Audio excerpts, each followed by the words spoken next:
Kiara madam जब भी मुसीबत में होती थी तो वेद तुरंत पहुंच जाते थे। काश आज कोई हमें बचाने आ जाए। उसी समय एयरपोर्ट पर वेद जैसे ही बाहर आया वो समझ गया कि गेम शुरू हो चुका था। वहां 3-4 लोग पहले से मौजूद थे जो उसे देख रहे थे। सभी के चेहरे पर एक ही एक्सप्रेशन था, जैसे वो वेद का इंतजार कर रहे थे। वेलकम टू थाईलैंड मिस्टर वेद, एक लंबे आदमी ने कहा। हमें पता था आप जरूर आएंगे। वेलकम टू थाईलैंड सर, हमें आपका ही इंतजार था। आपकी जर्नी कैसी रही? वेद ने हल्की मुस्कान दी और गहरी आवाज में बोला, ये सब बाद में, सबसे पहले मुझे ये बताओ कि मेरी टीम कहाँ है। उस आदमी ने नजरें चुराई, फिर बोला, सर वो हम यहाँ पहुंचने में लेट हो गए थे और तब तक आपकी टीम पहले ही निकल चुकी थी, शायद होटल में होगी। वेद ने उसे घूर कर कहा, तुम लोगों ने पता करना जरूरी नहीं समझा? उन्हें लैंड किए कितने घंटे हो गए? एक बात ध्यान से सुनो, अगर मेरी टीम को कुछ हुआ तो इवेंट नहीं होगा बल्कि मातम होगा। वो आदमी वेद का रौद्र रूप देखकर सकपका गया और फिर वेद को होटल ले गया। उधर पुलिस स्टेशन में 2 शराबी गुंडे माही और सीमा पर भद्दे कमेंट करते हुए उनकी तरफ बढ़ने लगे। दूसरा गुंडा हंस पड़ा। हाँ भाई, ये लड़का तो बड़ा लकी है, एक के साथ एक फ्री। चल भाई, इन दोनों को थाईलैंड का असली मजा यहीं करवा देते हैं। सीमा डरते हुए पीछे हटी। माही ने चिल्लाकर कहा, स्टे अवे, पास मत आना हमारे, वरना अच्छा नहीं होगा, ये पुलिस स्टेशन है। गुंडा हंसते हुए बोला, पुलिस भी हमारा कुछ नहीं बिगाड़ सकती, उनके मुंह में पैसा ठूंस दो बस। तभी मानव आगे बढ़ा और दोनों के बीच खड़ा हो गया। एक कदम भी आगे बढ़ाया तो यहीं दफन कर दूंगा। दोनों गुंडे खिलखिला कर हंसे। अरे हीरो बनने आया है, अकेला है और शेर की दहाड़ मार रहा है, तुझे अभी बताते हैं। तभी दोनों ने मिलकर मानव पर हमला किया। वो बार बार गिरा, चोट खाई, लेकिन हार नहीं मानी। उसने अपनी बेल्ट निकाली और पलटवार किया। थोड़ी देर में दोनों गुंडे बेसुध होकर गिर पड़े। इधर होटल पहुंचकर वेद को पता चला कि मानव और बाकी टीम वहां पहुंचे ही नहीं। उसके माथे की नसें तन गईं। अपने कमरे में जरूरी सामान रखकर वो दोबारा एयरपोर्ट लौटा और टैक्सी वालों से पूछताछ करने लगा। तभी वेद को एक ड्राइवर थोड़ा घबराया हुआ सा लगा, तो उसने उसका कॉलर पकड़कर सख्त लहजे में पूछा, साफ साफ बता, किसे लेकर गया था तू? अगर सच नहीं बोला तो कल तेरी गाड़ी में ही तेरी लाश पड़ी होगी। ड्राइवर डर से कांपने लगा और उसने फिर वेद को पूरी घटना बताई। ये वही ड्राइवर था जिसकी टैक्सी लेकर मानव और टीम वहां से निकली थी।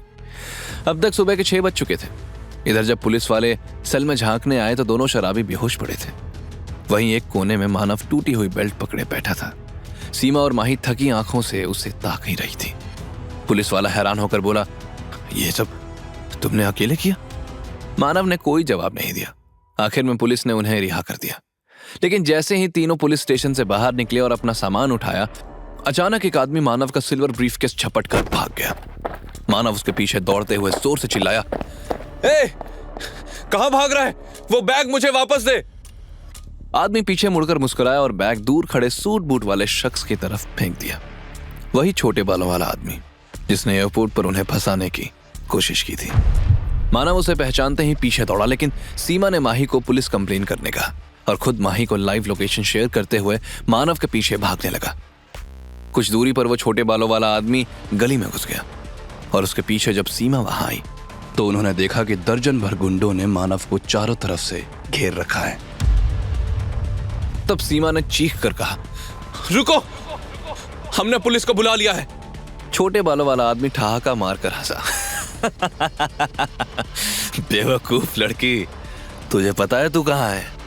इस शहर में पुलिस तब तक बाहर नहीं निकलती जब तक कोई कत्ल ना हो जाए, और अब तुम लोगों को क्या करना है वो हम डिसाइड करेंगे। तभी माही पीछे से भागते हुए वहां पहुंची तो मानव ने दोनों लड़कियों से कहा, भागो यहां से, मुझे बचा नहीं पाओगी। लेकिन दोनों लड़कियां जड़ होकर खड़ी रह गईं। छोटे बालों वाला आदमी धमकी भरे लहजे में बोला, तुम दोनों यहां हो, नहीं तो तुम्हारे इस दोस्त को यहीं मार दूंगा।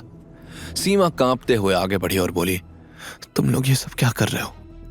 तुम्हें पैसे चाहिए ना, तो हम दे देंगे, हमें जाने दो प्लीज। तब वो छोटे बालों वाला आदमी ठहाका मारकर हंसा। इसे लगता है हमें पैसे चाहिए। तब मानव ने कड़वाहट से कहा, सीमा, तुम समझ नहीं रही। इन्हें तो बस वही सूटकेस चाहिए ताकि हम वाइन फेयर में पार्टिसिपेट ना कर पाए। छोटे बालों वाला आदमी व्यंग से हंसा। इतने भी बेवकूफ नहीं हो तुम। तब मानव ने उसकी आंखों में देखकर कहा, अब तो सूटकेस तुम्हारे हाथ में है, इन लड़कियों को छोड़ दो। लेकिन अचानक एक जोरदार थप्पड़ मानव के गाल पर पड़ा और छोटे बालों वाला आदमी घुर्राया। मुझे सिखा रहा है कि क्या करना है क्या नहीं करना है। तो जानता भी है मैं कौन हूं। मानव का चेहरा सफेद पड़ गया। उसने धीमी आवाज में कहा, तुम लोग सबरवाल परिवार के गुंडे हो। और कौन हो सकता है जो आरके इंडस्ट्रीज को पार्टिसिपेट करने से रोकना चाहेगा। उस आदमी ने मानव के पेट में मुक्का मारा और मानव दर्द से गिर पड़ा। तभी माही दौड़कर उसके सामने खड़ी हो गई और बोली, बस करो, तुम्हें जो चाहिए था मिल गया, हमें प्लीज जाने दो, हम नहीं करेंगे पार्टिसिपेट। वो आदमी मुस्कुराया, इतनी फिक्र कर रही हो? चलो तो ठीक है। ये सुनकर सीमा गुस्से से चीख पड़ी, जानवर हो तुम लोग, सबरवाल परिवार ने बस जानवर ही पाल रखे हैं क्या? तभी मानव दर्द से कराहते हुए उठ खड़ा हुआ तो बाकी गुंडे उस पर टूट पड़े और मुक्के लात बरसाने लगे। लेकिन तभी अचानक एक गुंडा धड़ाम से नीचे जमीन पर गिरा, फिर दूसरा, फिर तीसरा। उनके बीच बिजली की तरह एक परछाई उभरी और छोटे बालों वाले को उठाकर दीवार की तरफ फेंक दिया। उसे देखते ही सीमा खुशी से चिल्लाई, वेद सर। वेद ने तीनों को देखकर डांट लगाई, तुम्हें कियारा ने कहा था ना सीधे होटल जाना, तुम लोग बेवकूफ हो क्या? तभी माही चिल्लाई, सर पीछे देखिए। लेकिन वेद ने पलटकर देखने की भी जरूरत नहीं समझी। पीछे से झपटने वाले गुंडे को उसने कोहनी से मारा और फिर उसका सर पकड़कर दीवार से भिड़ा दिया। तभी मानव ने जल्दी से इशारा किया, वेद उस छोटे बालों वाले को पकड़ो, वही हमारा बैग लेकर भाग रहा है। बाकी गुंडे चीखते हुए एक साथ वेद पर टूट पड़े। लेकिन वेद के लिए ये बच्चों का खेल था। वो एक एक करके सबको धूल चढ़ाता गया। मैं हूं वेद, और याद रखना, मेरे लोगों को हाथ लगाने से पहले 10 बार सोचना, वरना अगली बार सिर्फ पिटाई नहीं होगी, अगली बार तुम्हारी कहानी ही खत्म हो जाएगी। लेकिन तब तक वो छोटे बालों वाला आदमी ब्रीफकेस लेकर भाग चुका था। वेद की बात सुनकर वो आदमी डर से कांप गया। तभी अचानक वेद ने उसकी गर्दन पकड़ ली। इधर बाकी गुंडे एक एक कर जमीन पर तड़प रहे थे। भागने की कोशिश मत करना, क्योंकि मुझे अधूरी कहानी अब बिल्कुल पसंद नहीं। चल बता, किसने भेजा तुझे और वो ब्रीफकेस लेकर कहां गया? वो आदमी डर के मारे वहीं रुक गया और कांपते हुए बोला, हम नहीं जानते, वो सिर्फ निरान को पता है, हम तो बस उससे बस ऑर्डर लेते हैं। तभी मानव दर्द से उठकर खड़ा होने की कोशिश करने लगा। उसका चेहरा सूजा हुआ था, कपड़े फटे हुए थे। माही और सीमा उसे संभालने के लिए दौड़ी। वेद ने गुंडों को घूरते हुए देखा और फिर मानव के पास आकर बोला, इनको कुछ नहीं पता, अभी सब लोग होटल चलो, वाइन फेयर इवेंट शुरू होने में 1 घंटा बाकी है। इस हालत में तो वाइन इवेंट अटेंड नहीं कर सकते ना। उसने तीनों के खराब हालत देखते हुए इशारा किया तो सीमा रोते हुए बोली, आप कैसे पार्टिसिपेट करेंगे? सब खत्म हो गया, बिना सैंपल के हम कंपटीशन में कभी हिस्सा नहीं ले पाएंगे। मानव ने गहरी सांस ली और दबी हुई आवाज में बोला, आई एम सॉरी वेद, हम अपनी रिस्पॉन्सिबिलिटी नहीं निभा पाए। वेद ने उसकी तरफ देखा। उसकी आंखों में ना तो गुस्सा था ना तसल्ली। उसने सख्त लहजे में कहा, अभी खेल बाकी है और आखिर में जीत किसकी होगी ये इवेंट पहुंचकर पता चलेगा। चलो अब बहुत वक्त बर्बाद हो चुका है, ट्रेड फेयर शुरू होने में सिर्फ 1 घंटा बाकी है।